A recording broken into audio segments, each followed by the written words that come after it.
మీరంటే ఇష్టమే కానీ ఎంత ఇష్టమో చెప్పలేను. మిమ్మల్ని ఇష్టపడినట్టు ఇంకే అమ్మాయిని ఇష్టపడలేదు.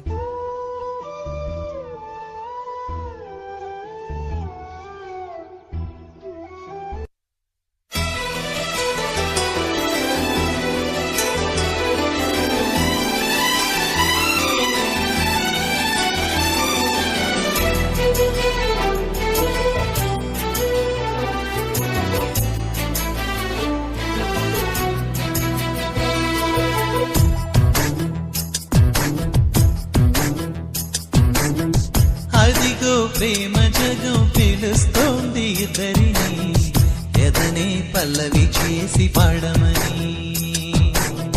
సఖియా ప్రేమ యుగం చెరుపుతోంది హద్దులని, ఎదలో నీ రూపే